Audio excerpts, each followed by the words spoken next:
Hey sis, hey, welcome to the Must Be the Mental podcast with Shar. This is the space where black women come to heal, be seen, and stop suffering in silence. I'm Shaaree McCalpine, licensed therapist, speaker, and your mental health bestie. So grab your favorite beverage and let's talk about it. Hey y'all, hey, this is Shaaree McCalpine, and y'all know what it is. It is the Must Be the Mental podcast where we talk to black women about black things, about real stuff that we go through every single day. Today, y'all, listen. I'm so geeked. Y'all know what this is, right? Can y'all see it? It be up and down my timeline for sure. My niece love it. This is one of my favorites. So y'all got a little hint of what we're about to talk about.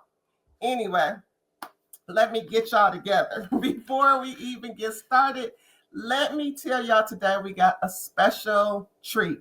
She is an entrepreneur. She was named 2025 Entrepreneur of the Year. In 2024, she was the notable Black business owner by Cranes Detroit. Y'all already know that's a big deal. She's a philanthropist. She has community connection and she's trying to get the community together. I love that for us. She has partnerships with Make Food Not Waste. Her portfolio includes, get this, y'all, this is Black Girl Magic, not one, but 4 companies. She has classified her life as sweet legacy. I love that. All while being a vibe, being Black excellence, and a wife and a mother. Let's get ready for the sweet life, y'all. We're talking to my girl who I met at by random an event called Bunt and Bubbles, or was it Bubbles and Bunt Cake? I don't remember, but anyway, y'all get the gist of it. Let me introduce y'all. Hey, girl, Andrea Jones, y'all. What's up? Good morning. Thank you. That was How wonderful. have you been? I've been doing good. I am so glad that we got to connect, and so I have the opportunity to be here with you. Yay, yay. So first of all, y'all, you know how we go right into it, but I wanted to ask you, what even led you to even think of being an entrepreneur, number one? Was this your first endeavor? It was, but you know what? I love that you're asking me this question because I've had some time to really reflect. And um, my mother was actually the first entrepreneur that I knew, and I didn't recognize it as being that. She ran a daycare out of her home, and she did that from when I was 3 years old, graduated from high school.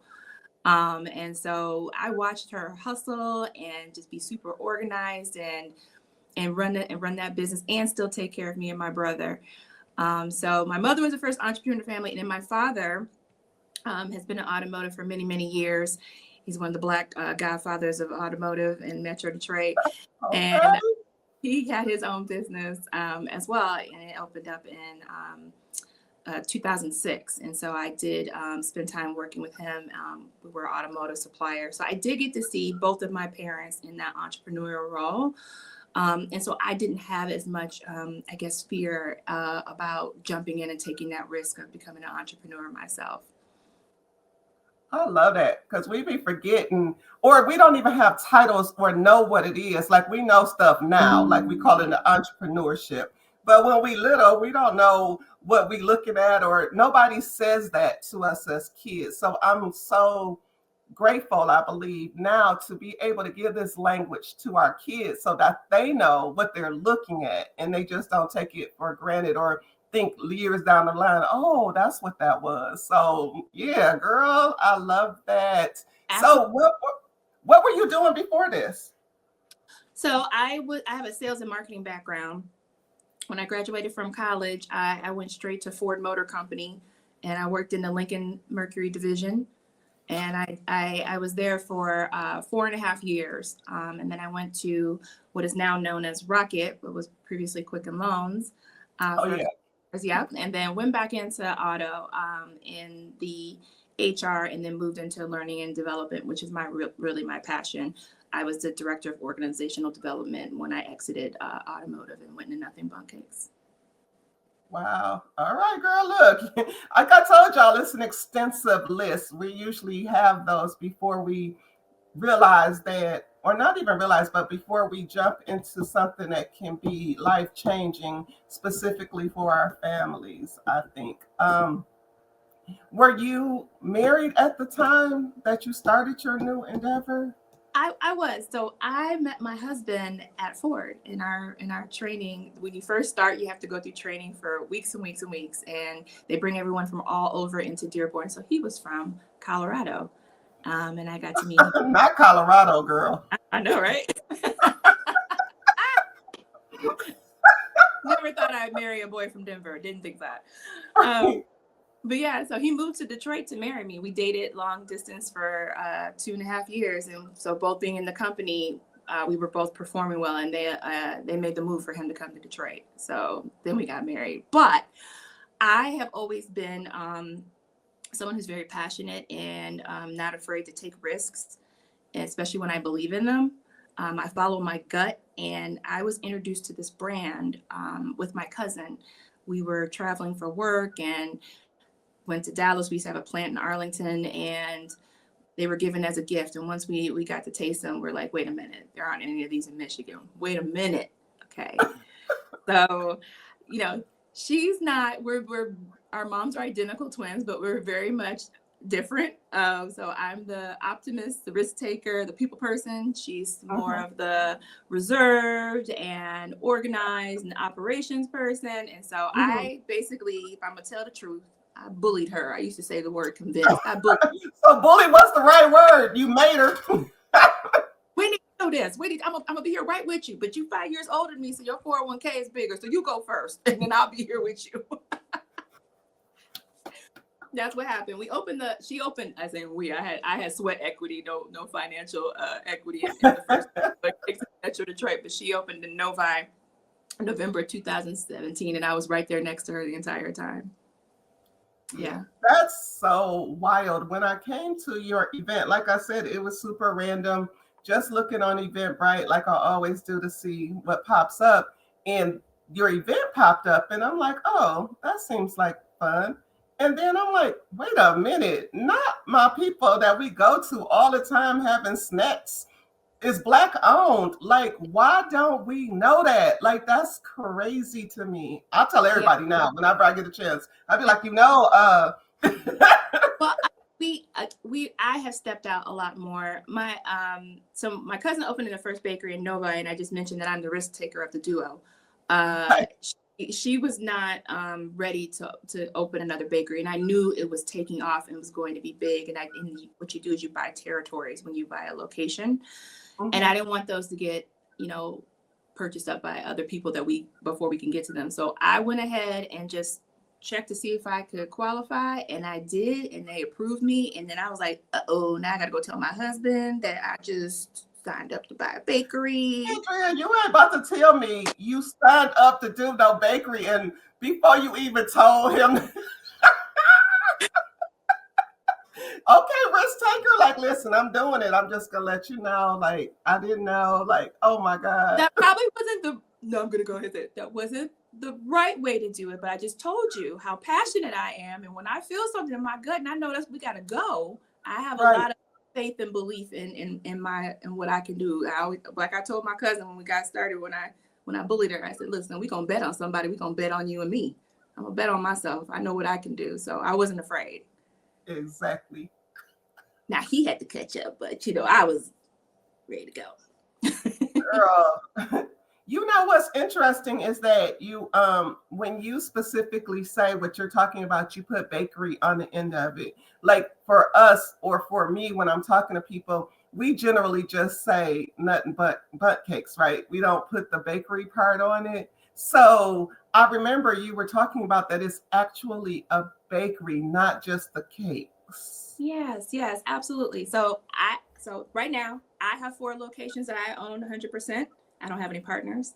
And my cousin, girl, wait a minute. Don't be sliding past that, like off skating past. Like, not you being a young Black woman, 100% owning Yes. 4 bakeries. Where your bakeries at before we get into it? So they're in Ann Arbor. I just opened in Allen Park most recently, Grosse Pointe, and Sterling Heights. Sterling Heights is my firstborn. I had a I had I had a gut feeling that I needed to get on the other side of where her bakery was. My cousin's. I was like, she's in Novi, and I'm like, I'm gonna go all the way over here, and we're gonna bring this in closer. And so that's why now she has 4 and I have 4.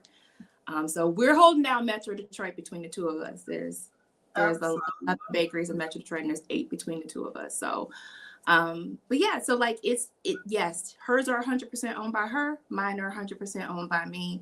We don't have any partners. A lot of those other families that are in, I mean, they're still great families, but they have investors and family members, and they're not solo like she and I. So everything falls on me individually.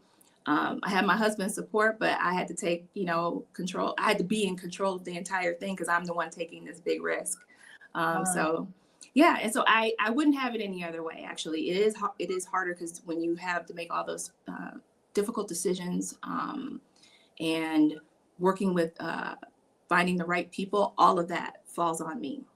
So, girl, that is super duper. Like, I get it because that's how I feel too.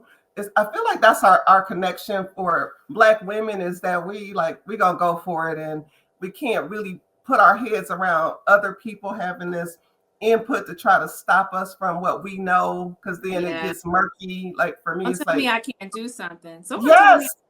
Someone told me I couldn't open when I said, okay, I got to prove I'm going to open a bakery. They're like, you can't do that. What you mean I can't do that? Now they act like they're my biggest supporter too. Like they're That's another weird thing. Like, wait, what? Oh my goodness. So when we talk about generational wealth and we talk about legacy, this right here is the definition of it to me.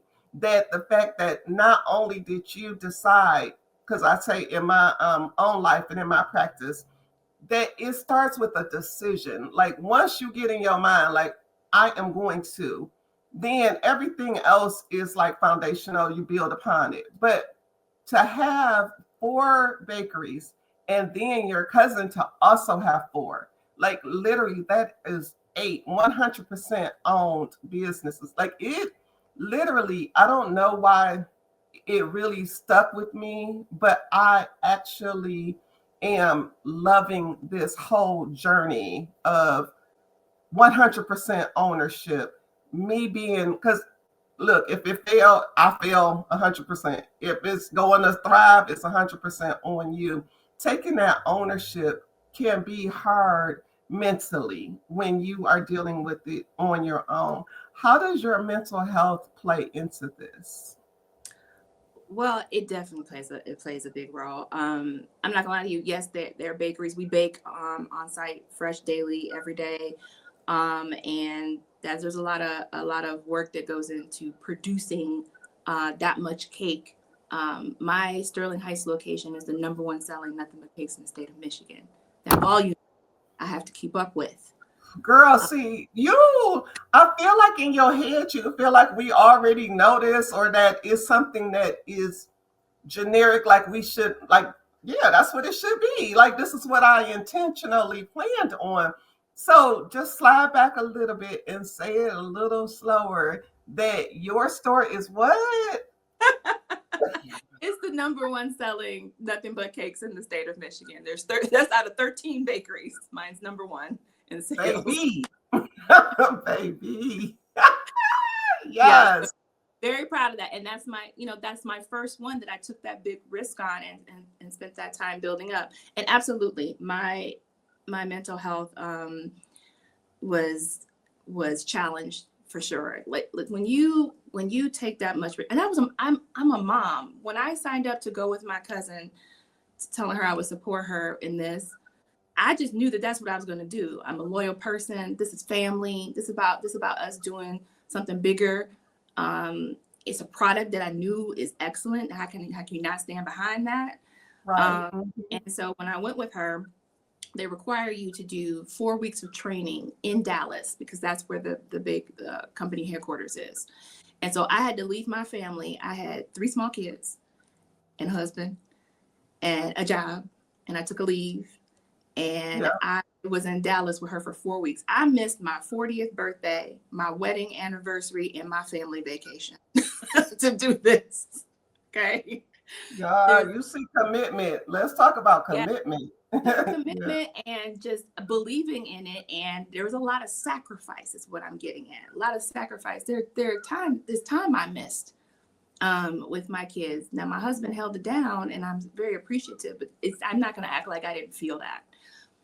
The stress of ownership and being responsible for people, the stress that comes along with having employees. You know, people are one of the biggest pain points in a business, Yeah. if you don't have all the right people, which is hard to get. And so that definitely can be hard on you and heavy. um, I have high expectations too, so I'm hard on myself.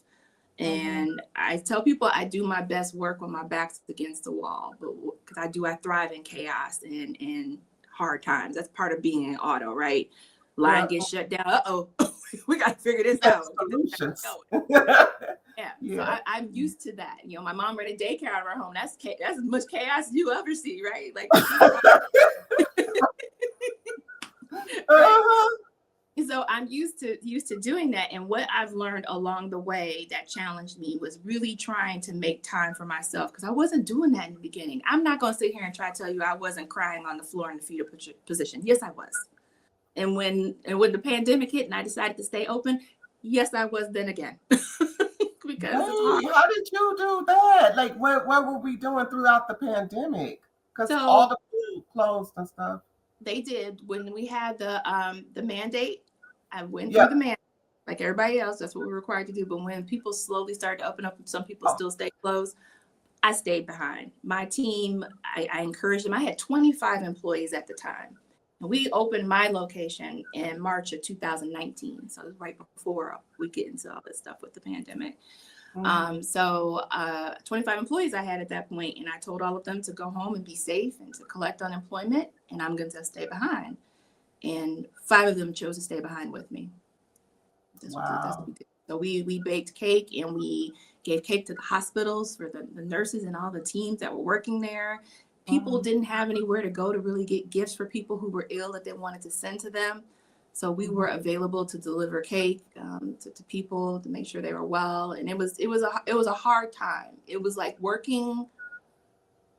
Christmas Eve is our busiest holiday next to Mother's Day. It's a beast. It was like Mm. doing it every day for months. It was just very intense. So Right. once you survive stuff like that, then you know what you're really capable of. And I don't need my back against the wall anymore, is what I understand now, because I just can be great. But it took a while for me to get there, and I have my doubts just like people can, and I fought my way through it. But if I didn't take that time to pause and take care of myself and Yeah. remind myself who I was and Mhm. really stand in my faith, I don't think I would have made it all together like I am right now. Absolutely. I just talked to one of my clients about that same thing. Like, she's just like, oh, I can do my stuff so easily once I only have a few minutes. Like, okay, it's fine to set deadlines and goals and put it in perspective, but to feel like the thriving is in the chaos is when we start to burn out and start to be overwhelmed, and nobody wants that, especially when you have 4 bakeries to deal with, people to deal with. That in itself is hard enough. Like, you talking about managing 25 people. And now I got 72.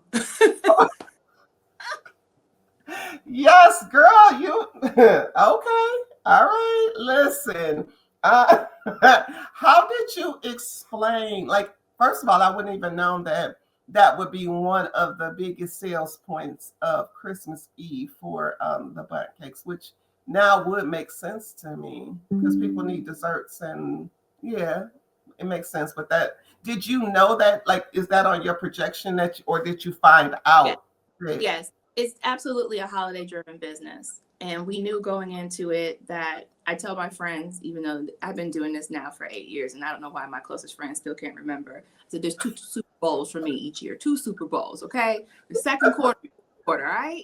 Because Mother's Day and Easter is in the second quarter, and then you got Thanksgiving and Christmas in the fourth quarter. So that's go time. No, I cannot come hang out with you. No, I can't go on the cruise. It's too close to Thanksgiving. I got to be here. But yeah, no, Right. we knew into it. What I didn't expect and what's interesting is it's important to pick when you pick a market to put a bakery in. I was very deliberate with where I selected to put my bakeries. And they're in communities that I know that I can be a part of and embed my business into, and also places where I know that they have a need for me to support them. We're a convenience for people. Look, I used to love baking before I opened a bakery. Don't get me wrong, I still love to bake, but I don't bake anymore at home because once you Right. do with commercials, you just, you're like, that was a lot. I think I'm good for my baking time. Uh-huh. But that's what I'm doing. People don't have to worry about baking. They can come get a cake from me. It's ready to go. They know it's quality. We're consistent, and they can show up at the holiday with less stress. And everybody That's loving them because true. To circle back to that, when you talk about being a bakery, like let's get into that because like literally when I talk to people, we only know about, our little cakes or the tiny ones, but you Yeah. are so much more than that. Yes, Like there's a literally. lot of love and hands that go into that cake. So Mhm. I didn't even realize this so I started talking to more people and doing more research that there's a good number of bakeries that don't bake in their bakeries. Right. They're coming from somewhere else, and I didn't know that. We bake in our bakeries, and so what that means is that I have a lot of expensive equipment, okay, that's in my bakeries. Like that oven is huge, the mixer is huge, and we have to have really good training and health and safety to be able to run all that equipment effectively to keep up with the volume that we're doing. Also, we don't use there's not a lot of automation or anything. Even though I have a manufacturing background, that's not what's going on in these bakeries. These things are made by hand. So that cake that you Oh, what? process by hand, yes, scooped by hand, Dang. flipped out of the pan by hand, decorated by hand, then handed over to you in a box that we built. Listen, you girl, you better come through. Like, man, I'm so glad that you're giving us this inside sneak behind the veil to let us know of all the things that go into. Because we just run in, get the cake, leave. Yeah. We When don't we know. say handcrafted, it's really handcrafted for sure. Yeah. I just noticed also that when I was in there, again, just because I was so intrigued by the story and your humility and your openness to be vulnerable and honest with people and your community, like that is something that I'm working on, is to be more into the community and service. And you kind of nailed that in how you do business. But I also noticed when I went in that you have different cakes for different things, like gender reveals, like birthdays. Like it is like a whole thing that I don't think we know a lot Yes. about.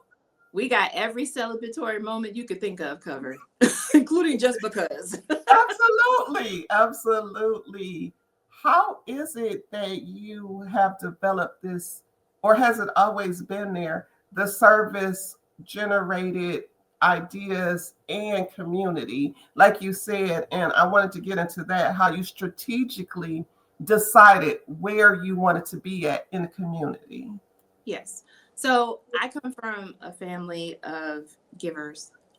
That's what we are. That's what we do. And I saw that in my parents, and my brother and I are the same way. And so it's important to me to be giving back and bringing people along my journey with me. Mhm. And I never expected. I knew what I wanted to do in theory, but when I opened that bakery and saw how much impact I could have and reach, and how much opportunity I could create with cake, it's beyond what I imagined. I create opportunities for my team members. I had nursing students working for me, and I'm providing cake to the hospital. So I'm able to let them talk to the chief nursing officer and creating those connections for them, with cake. Who knew? You know, right? I didn't think about it that way, and I love it. That really keeps me going. But stepping out into the community beyond our four walls is what I'm very passionate about. Bringing cake to the community, not just them coming to me. Now I want you to come to me because my bakery is beautiful, but I also want to bring it to them. And so we're really big on our outreach for my bakery. So selecting a place like Sterling Heights and Macomb County, they didn't have. I'm the only nothing but cakes in Macomb County, and I'm happy about that. I'm the only nothing. I'm happy about it too. That's what I do, right? I'm the only one in Wayne County, right? Like I'm picking places where I feel I can have a real presence and an impact. And I'm also picking places that I research first that will want to collaborate with me. Right. Sterling Heights was beyond my expectations of welcoming me as a Black female owner. And I'm gonna tell you this quick story. I had a small group of 12 when we first opened the bakery in Sterling Heights. Not 12. Okay, disciples, come on. we were scared and ready, right? We're scared and ready. But what happened is, I'm a Black woman in a place where, historically has been told that they don't like brown people there. Right. That's what I knew about that area growing up. Is that it wasn't as welcome. It used to be called Sterling Whites, for crying out loud, right? Right. And I go pick to be there, like, hi. Like, what are you doing? And I'm like, I'll be fine. It's gonna be fine. But it was such a welcoming community and everything. And the woman came in with her family, older woman. She was in a wheelchair, much older. And she grabbed my hand. She said, "You're the owner, right?" I said, "Yes." And she goes, "I am so glad you're here." This was a white woman. "I'm so glad you're here." And she just stared at me. And the young kids who work with me, they're like, "What was that?" I said, No, you don't get it. That was respect. That was respect. I've lived through a lot of stuff, and I'm happy to see you here. Yeah. And that's what I really felt. I was like, see, I knew it. This is what I am meant to do. We are going to show that this can be done, that I can be successful, we can be successful, and that's the #1 selling location in the state. Look at that. Somewhere people thought I would be. Right. So with that being said, and you having this impact, influence, and helping people understand what it means to be in certain spaces, how does that translate for other Black business people or entrepreneurs or people who have an idea but are scared to be like, let me do this, I don't know how it all looks? For you, it was just the pit, and it was like, let me do this. What would you tell them to get started, or what to do? Like, what should they do? Sit on the idea? What would you tell somebody that's like starting off like you did? If you have the drive and you have the belief, you should step out on it. You should step out on faith and follow your gut and take that risk. I believe in that. Did I have a whole business plan that I had to put together before I started? Yes. Did I follow it to the T? Absolutely not. It was on black and white and paper. And then when I got to it, I followed my gut and my instincts, and that worked well for me. You got to know what your strengths are and lean into those. I talked about my cousin and how we're both very different. She leaned on my people skills, that I'm good at marketing, that I'm passionate about sales, and I'm passionate about people. I did all the human resources work for us at first.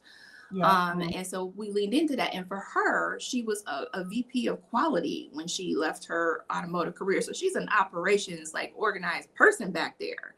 Right. So she leaned into that for her. If you walk into our bakeries, there's still nothing but cakes, but people tell me that they can tell which ones are mine because my personality and what I give off, from that side of being so bubbly and welcoming.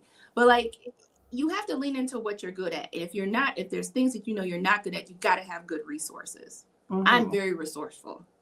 And I had a family, thank goodness, that was supporting me. My parents are in the bakery sometimes. My mother is Miss Donna to everybody in the bakery. They know don't play around. Hey, Miss Donna. Yeah.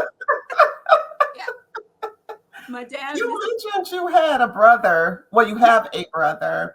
Are you the oldest, or do you have sisters? Like, are you where are you at in I'm the that lineup? youngest. I'm the youngest, and I mentioned that my mom is an identical twin, and we were Mhm. kind of raised like we were triplets. So it's like my cousin's the oldest, and then my brother, then me. So I'm the baby of the family. Yeah. Mhm. So Look at the baby stepping out to build this whole foundation. Like, what? his This everybody is like, what you doing? You can't do this. Yes, I can. Yeah. I knew I was be in retail when I was a kid. I used to, when I would play, I was by myself a lot because there's a big gap. I told you, age gap between my brother and my cousin, 5 years between me and her, 4 years between me and him. So I was alone a lot, like, in the daycare and stuff. And so I had a really vivid imagination, and I would play grocery store and restaurant. And I was a really good servant to all of my stuffed animals. And so I remember telling my father, I'm like, I'm going to be a waitress when I grow up. And he was like, okay, well, we have other plans for you, but like, that's nice. And I said, no. I said, I was born to work on a cash register. And he just looked at me like, what is this? And so when I just received that Entrepreneur of the Year award, and I was speaking, and I told that story in front of everyone, I said, see, I told you I was born to work on a cash register. Look how many cash registers I have now. look how many I got. You better say it like, look how many I have. All mine. Yeah. How does that translate into your babies? How do you talk Yeah. to them, and because you said that you missed some things that involved like events for you. I know one was your birthday, and then the other thing, if Christmas Eve is a big thing, then I know that has to be hard as Yeah. a woman. So how does that translate, or the conversations with the babies to help them to understand? They are troopers. And, like I said, I now have a better understanding of what I saw my mother do and the impact that it has on me now with how I do things. I didn't recognize it before, but now I really see it. Mm-hmm. She was about her business, and she made sure that woman always had everything. I joke and call her the Black Mary Poppins. She opened that bag. you think you missing something? She got it, right? She got it covered. And so I really was working to be just that good of a mother to my kids as my mom was to me. I never went without anything. She always had what we needed, even though she was working so hard and doing all that stuff in the home at the same time. So my girls, I brought them with me. I brought them with me along into the bakery. And my oldest at the time, she was 10 when we opened my cousin's bakery, and she went through training with us and everything by her own. She wanted to be there. And then when it got time for her to go back to school, and we were right before opening, she said, you need to let me stay here and finish what I started. And I have contributed. And she was just adamant. Girl, not I have contributed. That's right, baby. Don't let her make you work and then you lose out on the glory. You better come on, Pooh. Yeah, so she missed like 3 days of school so she could be there through the opening. And I was like, okay, this is probably great parenting, but I think I'm gonna think this is gonna show up later. And it did show up. She started her own little micro businesses as a kid. She sold candles. She made her own candles. She made her own magnets. She's not afraid to do those things because she saw us do it. And she saw, I'm so thankful that I got to see my mother, a Black woman, do her business and be good at it and be confident in it. And they're seeing me do the same thing. Me and my cousin. They're watching all of the women in our family. My grandmother sold Avon for years.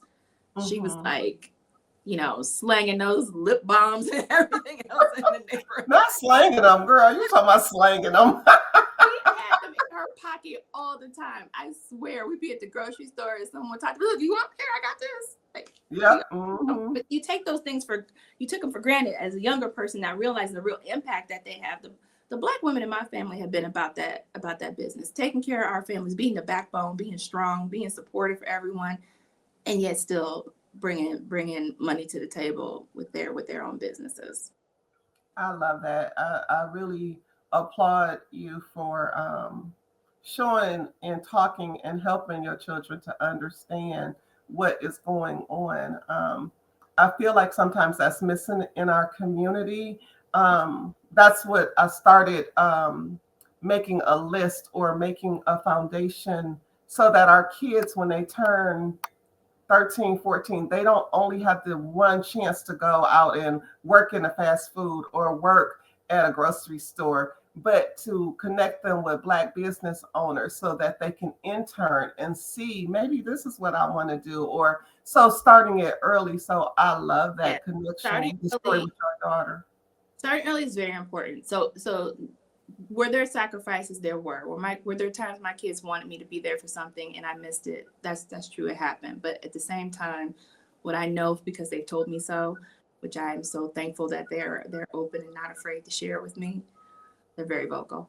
Is that is that with that they are very proud of me, Oh and my I'm humble, and I'm working on being. We're taught to be humble, and God. I'm working on really leaning more into my success and what I should be proud of. And my girls have really helped me do that. My youngest is now 14, but when she was 8, she was telling everybody about those cakes, and That's right.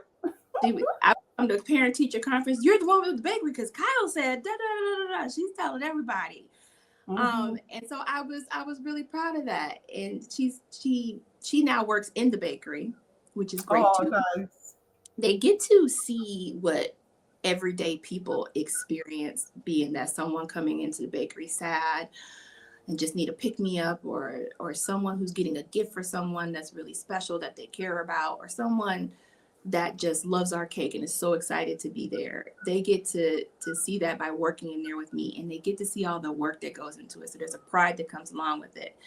My youngest daughter had her best friend come work there too, and she's like, "Listen, you better don't make me look bad." Like, she's like, like, look at that. I know that's right. Absolutely. I love it. I love it, Yeah. and all the sacrifices. Christmas Eve. Listen, there was a couple years there I had names on the wrong packages because I was wrapping gifts at like 3 in the morning because we Mhm. had been there so late selling and clean. Man, and they were good sports. I'm like, no, give that one to your sister. This one's yours. My bad. Like, Listen, they see my at least mommy, you got a gift. Like let's be clear about what goes along with that.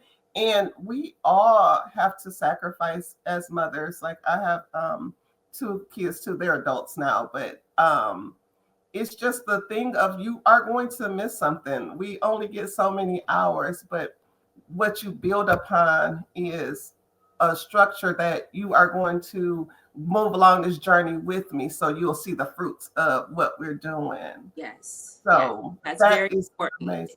It's Yeah, because important. I can work 40 hours at a job and still miss a Yeah, game, be mandated for overtime and I can't get to something. So being that I'm putting in this effort for you to have more or better is going to turn out in a way that we plan and have intentions for.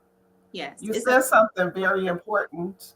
it's very important for young people to see us doing this. Something I'm also really passionate about. I just partnered with Detroit Crystal Ray, and we're gonna have some students in our bakery through their program, which Mhm. they just started this week, and I'm very excited about that. And this is what I'm talking about being able to have more opportunities and to be Mhm. able to do more, have more reach. Okay, and so it's important for young Black people to see us winning, and to know that it's possible. I told you, someone told me I couldn't do this. I didn't listen to them, but Mhm. someone else might, Yeah. and they need to see that as possible. And that is one of my something I'm very passionate about, making sure that I call it sweet legacy, but part of that legacy is making sure that, hey, I was here, we did this, look what the impact we had, and it was with cake, but boy did I leave something Mhm. behind for everybody else to benefit from. Yeah. I absolutely love that. And I love that we do put the emphasis on our kids. And I mean our by community of our kids, but it's also good for adults women who are getting older and have that if factor. Oh, what if, or if I can, or once I finish, or once the kids leave, when they look at this, even if it's one person. I remember in school we had one of my teachers told us the story of the starfish, and there were a bunch of them that had been washed up on sea, and it was a man out there just trying to throw them back in. And another man told him, "You are never going to be able to save all of them." And he was like, "Well, I can save this one. It's just this one that's important." And for me, letting people see that there is beauty in the story. Of course, it's messy. Of course, we are going to go through things, but it still happens so that our outcome is for the good. I think that is very important when you were talking about being humble, because people make that seem like it's the gold standard. You know, the Lord didn't tell us that humble equals hidden. Right. So being humble doesn't mean that I have to be quiet, that I have to shrink down or hide behind what I'm doing. I'm loving that you are showing up and showing out. The kids already know to do it. They be like, listen, I got this. You want to buy this? You want to do this? But the way we were taught and grew up with that blueprint, it's like, okay, I don't want to do too much because I don't want Yeah. people to think this. But Yeah. yeah. I've really leaned into that now, and I'm very proud of me making that transition. So that's why I have AndreaJonesSweetLegacy.com, where people can go and see I'm a Black woman. Here are my 4 bakeries. Here's each of my locations. You can order, go directly to my bakery websites from that site. I've been putting my face on billboards and being Yep. more present and being out there.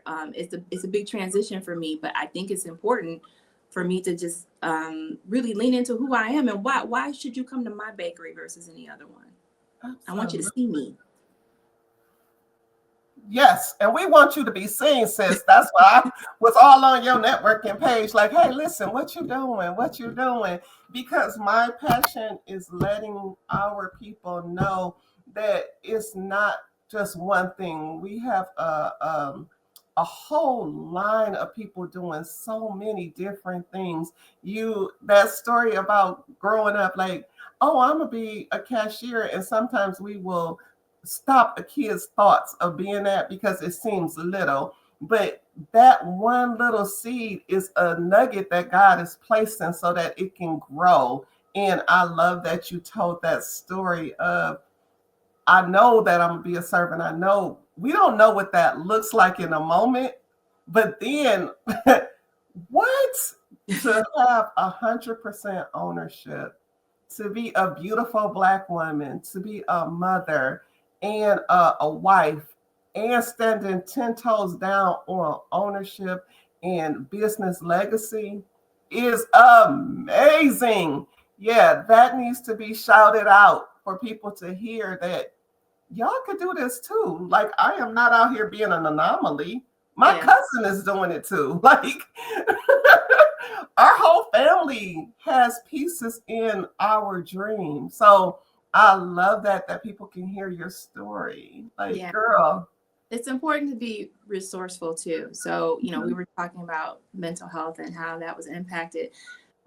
Look, I have a therapist. I have a therapist. I have a life coach. I have a mentor. So I'm making sure that I'm surrounded with support because I know I need it and I'm not afraid of asking for it. When you can't ask for help is when you're going to really be in trouble. If you're too afraid to ask for help, if you let your pride get in the way. So I've learned those lessons, and I'm glad that I put those people around me, and I wasn't afraid to say, you know what, this is really hard on me. I need some people to talk to and some resources. And then my family supported me too. So I'm blessed that I have parents who don't mind not sitting down all the way in retirement and coming out and helping me deliver bundt cakes. Like, very thankful. Yeah. What would be a nugget that you can tell people that are listening, or because you know tape and stuff goes on for forever. Like, they can come back a year later and be like, oh wow, okay. And that's one of the reasons why I decided to do this. Not to mention that I love to talk and I love to impact people. But what would be something that you could have like a little nugget to tell people as they move forward? they need, I mentioned already being resourceful. There's so many ways to do that. My journey that led me here, I tried to downplay and not really lean into these things, these characteristics for me that have really helped me make it this far. When people told me I couldn't do something, that I did it anyway. You know, that didn't just show up in business. It showed up in my education, showed up when I was in college and people tried to tell me I couldn't do stuff or I shouldn't, and I fought through that and I made decisions, and I didn't give myself enough credit. I was winning then. Right. Yep. Yep. And I'm Yep. still winning now. And so you need to lean into it. But I want you to know something. You can be by yourself in this, but you're not really all the way by yourself. And organizations that exist in the city and around Detroit are here to help Black business owners. And I'm so thankful for them. And I'm not someone who's like, oh, my business has been open for 7 years, so I don't need any help. No, I'm always here to be educated further. I'm always here to learn more. There's always more to learn. I'm here to continue to elevate and go on that elevator all the way up, understanding that everybody's not going to make it with me. Some people are going to have to get off. Right. And okay, you just got to be okay with that, right? Yeah. Use the resources to help you get there. The Michigan Black Business Alliance is come on, Charity. right. They're amazing. I was already doing business and seen as successful, but my business went to a whole nother level for me to get to that fourth bakery when I started participating in their programs and being present and showing up. And they really do. 15 and 13, they show out. They put us in places that we would not have been. They put us with resources we would not have had. We were able to see other Black and brown people doing other work that we could be using them for to support our businesses, be that in bookkeeping and accounting and law and everything, having legal, everything else. Those resources are really important. And I'm glad that I wasn't naive or have to be thinking, oh, I'm already all set. I don't need to do that, because I gained so much more. So don't block your blessings, okay? Be open, be resourceful, and use those resources. Whether you think you're okay or not, you still need to be involved. And you need to also participate in those organizations to touch others and bring them along. So proud of all the Black owners that are in the state and in the Detroit area. So proud of them. Yeah, I am so proud of the work that Charity does with the Michigan Black Business Alliance. So I'm definitely part of that group. And you are so right that they do a fantastic job of promoting us and helping us to gain knowledge. Operation School, Rachel Allen, like there are places that are in place, but like you said, if you don't know about the resources, that you don't get the same opportunities. So that's always my jush, is trying to let people know, when you are being offered free opportunities, just take them, go in there and see what it's like. I know it can be scary, but you can always just see. I say you have to start by yourself, but you don't have to do it alone. No, don't. And if I hadn't participated in those things in the Alliance, I would have never met Rachel Allen, who I think is amazing, and been in Operation School and be able to send more people to Operation School so they can experience the success. I mean, my fourth location in Allen Park came out just swinging, and that is I'm so proud of it. And it is because of that work I got put in at Operation School and with the Alliance, and the networking that I learned how to do well with the local chambers. I'm not afraid. I'm a member of so many chambers. I'm a member of the Hispanic chamber. I am not Hispanic, and they eat cake too, don't they? What's that? They eat cake too, don't they? They sure do. They love cake too. But I'm not afraid to do those things. Yeah. No, I'm trying to be everywhere, and I'm trying to reach everybody. I'm super, super proud of you. When we were talking about mental health and you had all the spaces put in place, therapy, life coaches, mentorship, those things are so great for us, because a lot of times as an entrepreneur or a person that is doing business on their own, you don't have a lot of people to go to, a lot of people to talk to. So those things happen. I hear a lot of people saying that they reached out and they couldn't get it done, or they tried once and they couldn't What do you say about people who feel like, okay, I tried it, I tried once and I couldn't do it, and they stop? What do you say to the owners or entrepreneurs of the stopping? Keep at it. Keep Mm-hmm. at it. I mentioned all those people that I have that I created as my support group, right? I have the therapist and the life coach and everything, but also I got to meet some great Black women who are also entrepreneurs in my journey and rubbing elbows and being in all these places. And I just decided I was moved one day, and I just said we need to get together. I want all of us to be in the same room, and I invited 11 women to join me for lunch. And some of us didn't know this person knew this person, and we started to do it like once a quarter, and Mm-hmm. that elevated my game even higher, being around people who are also trying to go up the elevator too and are on the elevator, all right, and at different levels on the elevator already, and just be collaborating and supporting each other in that way. Put yourself in the room with those who have the same goals and ambitions, and that vibe that you're talking about, because Yeah. that'll help you get to the next level. You have to be prepared for what's next, and to be prepared for what's next and prepare for possible opportunities, you have to be in the right mindset. Mm-hmm. Be in the Yeah. right mindset, and you get in the right mindset by being educated, by being knowledgeable, and by being open. And Mm-hmm. those people will help you get there without you even realizing it. Right, right, right. Speaking of mindset, when you said that you used to bake at home for fun, for pleasure, and then knowing now your background and forward, and now going all the way back to baking, how did that progression or trajectory feel for you? That now you are back baking. Listen, I joke around with everybody. Every time I get to have some sweets from somewhere else, I'm like, I love desserts that I didn't make, because there's so much work that goes into it. But no, I do. I love making people happy with cake. It's the best thing. It's the Mhm. best thing. And I used to make people happy with cake personally at home. I would feel good. My family would be excited. And, used to bring muffins to work all the time. When I worked at Quicken, they loved when I showed up because I always had something. But like, Right. those things are, it's the same, but on a bigger scale that I'm doing right Mhm. now with this business. So I love it. Cake makes people happy. It's comfort. That's Um, it I is. love that. Yeah. That is amazing. I don't particularly like a lot of sugar. Like I wouldn't go anywhere and be like, oh, let me get a cookie. Now maybe a chip. Yeah.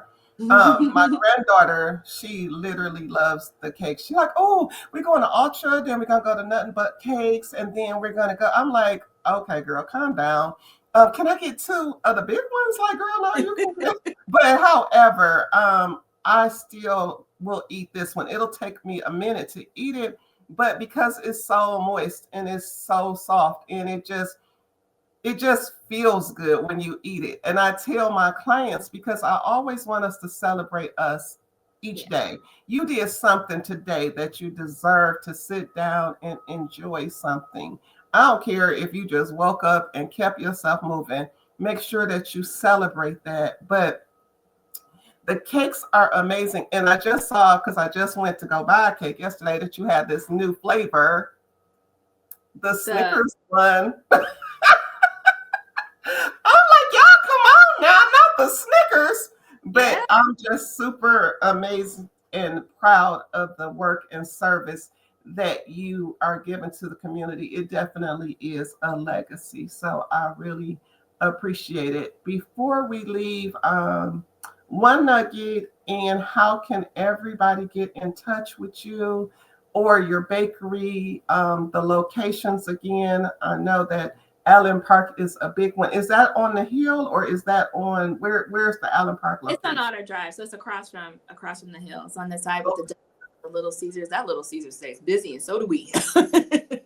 Yeah, I used to go there when I worked at the Academy for Business. At lunchtime, I would go right there. And now, yeah, that little Yeah. plaza right there, y'all got it going on. So But okay, they're in good locations. So you have that one on Outer Drive. You have the Sterling Heights location on M59 on Hall Road. I'm in the Golden Corridor. I'm proud to be in the Golden Corridor. And then in Grosse Pointe, we're in the Village on Kercheval with all those other small businesses. I love that. And in Ann Arbor, we're on Washtenaw. We're right there to be seen at Washtenaw 23 in a big plaza there. So I try to keep us in visible places. Yeah. One nugget, I like I said, I bet on yourself. I cannot go wrong when I bet on me. I know what I'm capable of, and I have belief in that, and I need to always remember to lean into it. So I always say that to everyone. You're gonna bet on somebody, bet on you. Right. Bet on you. And what was the next thing you said? One nugget, and I wanted you to let people know how they can get in touch with the locations, or if they need community involvement. How do people get in touch? So AndreaJonesSweetLegacy.com is a good way to find out where each of my bakery locations are and how to reach us. There's even a link to contact me through there. I'm on social media with AJ Sweet Legacy on Instagram, or on TikTok, or on Facebook. So those are other ways to reach me. Organizations that I participate with, we promote each other, like Make Food Not Waste and Make-A-Wish Michigan. It's important that we continue to support Make Food Not Waste and organizations like Make-A-Wish Michigan, because they have a real impact, and we don't waste anything at Nothing But Cakes. There's some cakes that aren't they so if they're not perfect, they still taste good. They're just not perfect, and but they make it to people's plates and they still get to enjoy them. Nice. So guys, I will link all information below so that you will not miss out. I am going to enjoy this a little later. Y'all want some? I bet. That's lemon. I can tell that's a lemon. This is lemon. Lemon is my favorite. It's not too sweet, and it's so moist. Like, I literally could leave this in the house for like a week and it's still gonna be moist and delicious. And oh wait, before we leave, how do you pick your staffing so that I've never walked into one of your organizations or one of your bakeries and had a bad experience? The people that are at the front, they're always so nice and so accommodating and welcoming. When you first walk in, it's like, hey, how are you? Like, it's just like the love. And then it's just, how do you get the love to surround you? Like, I've been in the bakeries a lot, and like I said, there's never been a bad experience. It's part of our culture. Okay. Is to be of service. A servant's heart is one of the core values. And that goes for being of service to our guests who come in, like you, and being of service to each other. So I really do. We're very particular about who we hire to join our organization. I've learned that along the way, the importance of that and the impact and how it can impact everyone else. And so we're very deliberate with who we select. And so that's why you're able to feel and experience that, because we take it that seriously, that it's part of our culture. All right. Y'all, I gotta say bye to my friend, my new bestie. But y'all make sure that you replay, share, and subscribe. Again, this is Must Be the Mental podcast, where we talk to Black women about real things in everyday life, because we all deserve a sweet life. I'll talk to y'all later. Bye.